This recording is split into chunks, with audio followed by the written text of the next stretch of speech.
Sa videong ito, ituturo ko sa inyo ang mga paraan para makakuha ng registration preference at ma-register na ang inyong SSS number online. Kaya tara, samahan nyo ko at panoorin natin ang video na to. Pero bago yan, sa mga hindi pa nakasubscribe sa akin, kayo na ang bahala. So reminder lang guys, before kayo mag-proceed, make sure na updated yung cellphone number at email address ninyo.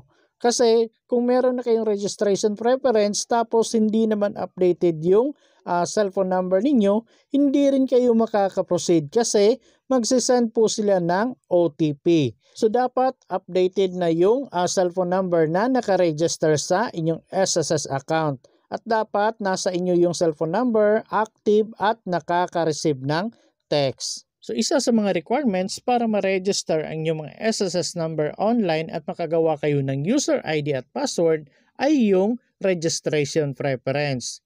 So sa mga nagtatanong kung ano-ano nga ba yung mga registration preference na hinahanap ni SSS, so i-click lang natin tong choose a registration preference.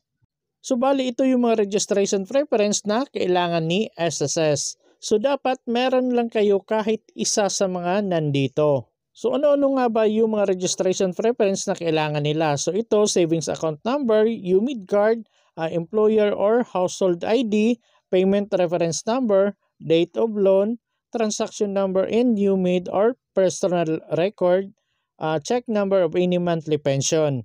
So isa-isahin natin tong mga registration preference na nandito. So unahin natin itong savings account number. So try muna nating i-click tong savings account number. So dito kailangan ninyong maglagay ng bank account number. Yes po, bank account number ang kailangan ninyong ilagay dyan. Pero hindi po ibig sabihin yan na porket meron na kayong bank account number, yun na po yung ilalagay ninyo dito. Ang ibig sabihin na bank account number dito, dapat bank account number ninyo na nakalink or nakaregister sa inyong SSS account. Yes po, dapat nakalink yung bank account number ninyo sa inyong SSS account. For example, kumuha na kayo ng SSS number noon tapos nilink nyo yung bank account number ninyo. So pwede nyo pong gawing registration preference yung bank account number ninyo na nakalink sa inyong SSS account. At kung nakalink yan, ilagay nyo po dito yung bank account number ninyo. At sa mga nagtatanong paano daw kung hindi nakalink pero meron silang bank account number, ang sagot dyan, hindi po pwede yan. Dapat yung bank account number na nakalink talaga sa inyong SSS account. At sunod, punta tayo dito sa UMID card. So for example, meron na kayong UMID card. So pwede nyo pong gamitin yan as registration preference ang inyong mga UMID card. So i-click nyo na lang po itong UMID card. So dito may dalawang option kayo. So pwede nyo gamitin yung UMID card PIN code at yung mother's maiden name na nilagay ninyo nung nag-apply kayo ng UMID card. So unahin natin itong UMID card PIN code. So sa mga nagtatanong kung saan daw makikita yung UMID card PIN code, so bali makikita nyo po yan sa upper left sa likod ng inyong UMID card. So for example, itong UMID card ko. So nandito po sa taas, itong may square, pero tinakpan ko lang, ito yung UMID card PIN code ko. So itong PIN code na to, ito yung ilalagay ninyo dito. Pero may mga nabasa akong comment na may mga UMID card daw na walang PIN code sa likod. So kung ganun, pwede nyo pong gamitin itong nandito sa baba, itong mother's maiden name. So kung ano yung maiden name ng mama ninyo, yun po yung ilalagay ninyo dito. So pwedeng UMID card PIN code or may or kasi dito, mother's maiden name. Pero dapat daw na-activate nyo na yung UMID card ninyo sa mga terminal doon sa SSS branch. Susunod, dito naman tayo sa employer or household ID. So ito ay para sa mga employed or mga kasambahay. So para malaman kung ano yung employer ID, mas maganda itanong nyo sa HR ninyo tapos sabihin nyo gusto nyong mag-login sa inyong SSS account online. So hingin nyo po yung employer or household ID nila.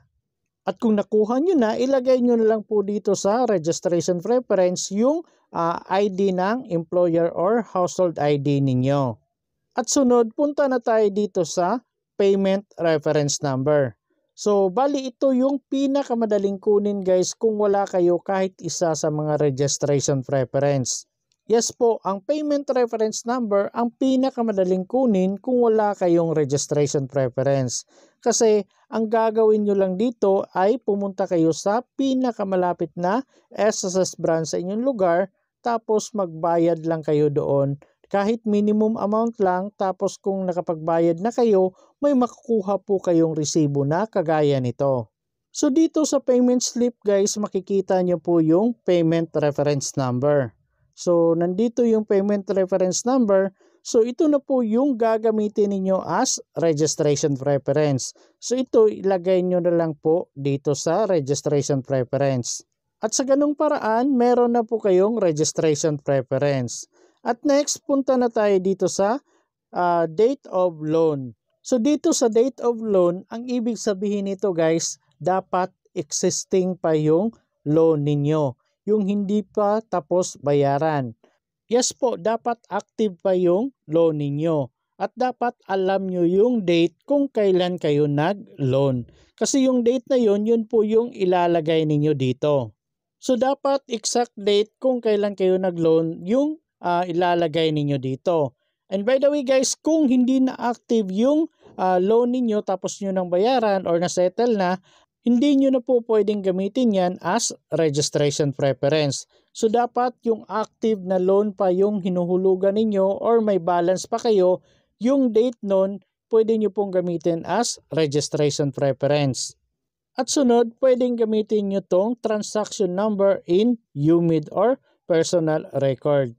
So kung meron kayong transaction number nung kumuha kayo ng UMID, pwede nyo pong gamitin yan as registration preference. At sunod dito tayo sa panghuli, yung check number of any monthly pension. So dito guys, for example, kayo ay tumatanggap ng monthly pension.